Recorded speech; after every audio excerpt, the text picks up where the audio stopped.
ça dépend vraiment de la raison pourquoi il est rétrograde. Il y en a qui rétrogradent juste par entêtement. C'est difficile de voir la lâcheté là-dedans.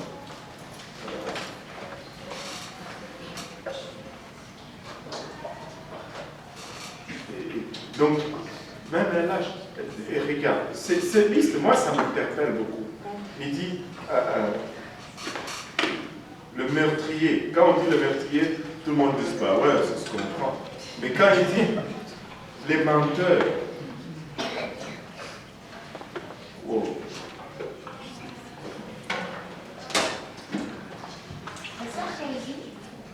Par rapport au mensonge, en fait, j'avais une discussion dernièrement avec une amie et on parlait justement des blagues et des plaisanteries. Et est-ce que c'est correct que de dire que même quand tu fais des blagues, il ne faut pas que tu sois dans, faut pas que tu racontes de mensonges. C'est très correct. C'est même ce qu'il faut faire. Au fond, parlant des blagues.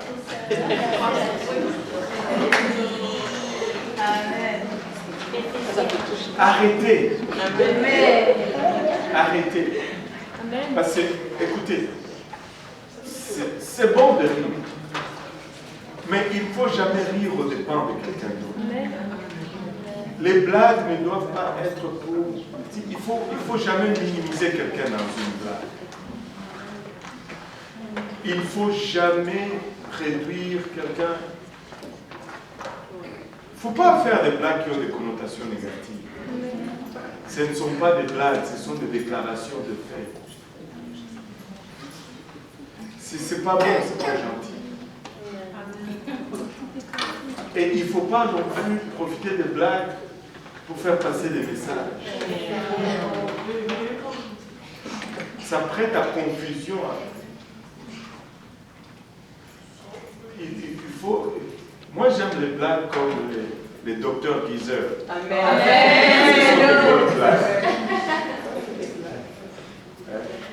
Racontez-moi des blagues comme ça. J'aime ça.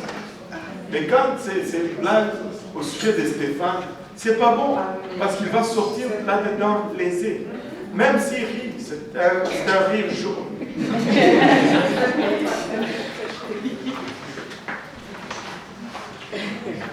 Évitez, c'est pas bien séant. Amen. Amen. Oui. Quand on parle des menteurs, est-ce que ce sont ceux qui vivent dans le mensonge ou seulement tu mens une fois? C'est une question pertinente. Il y a un sens à cela.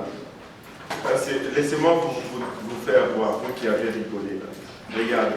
Qui est-ce qui, ici parmi nous, depuis qu'il a reçu le Saint-Esprit, il n'a pas menti une seule fois?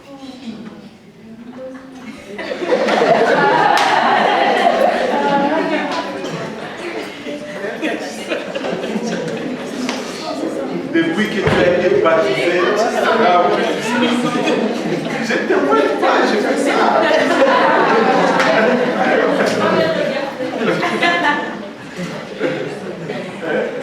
Depuis que tu as été baptisé et que tu remplis du Saint-Esprit, tu n'as jamais raconté un mensonge.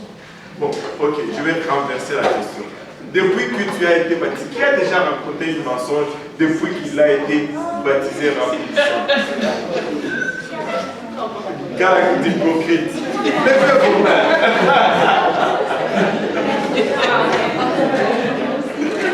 Ou peut-être que tu n'as pas encore reçu le Saint-Esprit, ça ne veut pas dire.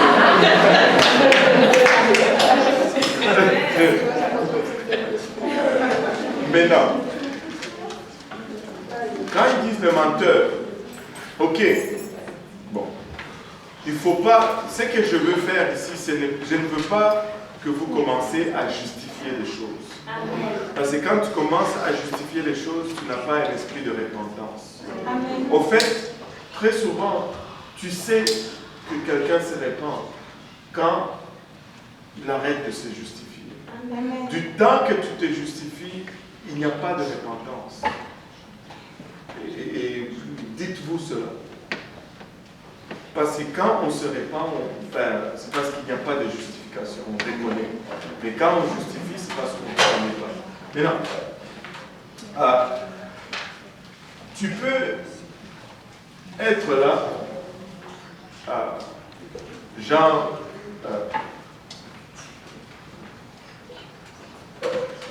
j'arrive, j'essaie de trouver une situation pour moi qui convient.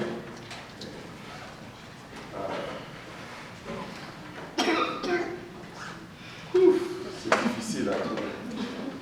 Ben, tu es pris dans une situation où on te demande de dire la vérité. Écoutez, ça porte toujours fruit de dire la vérité. Tu arrives dans une situation où on te demande de dire la vérité, puis tu sais que si tu dis la vérité, ben, par exemple, on va te mettre dehors du Canada, ou on ne va plus te permettre de retourner, ou tu vas faire la prison, ou on va te tuer, ou quelque chose comme ça. Et là, sans le vouloir, est-ce que c'est toi qui as fait ça? Non. Mais le non, il sort plus vite que ta réflexion. Et là, tu te sens mauvais, tu te répands, tu pries. Dieu va te pardonner. Mais demain, si on te demande encore la même question, tu dis non. Après demain, on te demande encore la même question, tu dis non. Ben, tu ne t'es pas repenti. Ou bien chaque fois que tu traverses la frontière, tu reviens. Tu as acheté pour combien? Oh, ben, c'est $55. Mais alors que ta voiture est en train de descendre, ton coffre est tellement... Le douanier te regarde, il fait seulement ça. Tu vois, ce n'est pas que si tu mens aujourd'hui, ça y est, c'est fini, tu as ton billet vers l'enfer. Dieu te donne de l'espace pour te repentir. Mais si tu ne te repens pas et que tu demeures dans ton mensonge, ben, si tu meurs menteur, tu vas finir en enfer. Il ne faut pas mourir menteur. Oui, ça, Julien. Un peu plus fort. Si on ne répond pas, on pose une question. Ah, mais là, ça dépend de la personne en face de toi. Là. Est-ce qu'elle va te laisser?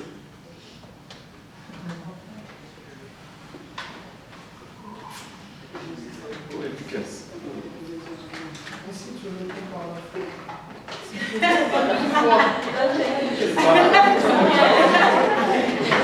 Ben, c'est quoi la foi?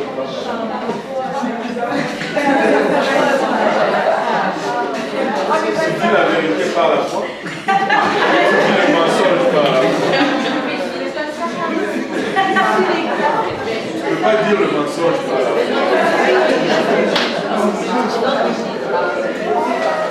C'est bon. Juste un moment. On va arrêter les débats. Je veux savoir, quand tu sais que la personne va te mentir à propos de la question que tu veux lui poser, est-ce que ce serait plus sage de ne pas lui poser la question? Ben, ça dépend de la situation. Premièrement, ça dépend de ce que tu veux accomplir. Pourquoi est-ce que tu es dans une position de poser la question? Et deuxièmement, tu ne sais jamais. Ta supposition, la personne peut se prendre avec la vérité. Donc, quand tu poses une question, c'est pour avoir une réponse. Et dépendamment, est-ce que tu as besoin de la réponse? Oui, attends. Moi, je voulais savoir, parce que c'est demeurer dans le mensonge. Ça veut dire que si, par exemple, tu as dit des mensonges, mais que après, tu te repens, tu demandes pardon à Dieu et tout, mais les personnes à qui tu as menti, de toute façon, elles ne sont pas dans elles sont pas sujet, elles sont dans le monde et vous ne vous parlez plus. Est-ce qu'il faut quand même retourner vers ces personnes et demander pardon? Pas nécessairement. Pas nécessairement. Pas toujours, ça dépend de la situation, ça dépend de c'est quoi. Parce que des fois, faire cela n'est pas sage. Parce que des fois, quand tu fais une chose comme ça, des fois c'est juste, ça crée un autre problème. C'est pas nécessaire.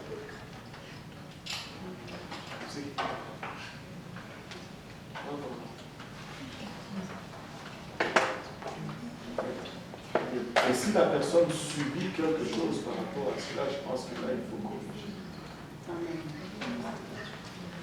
Oui. Ben, je discutais encore avec une amie.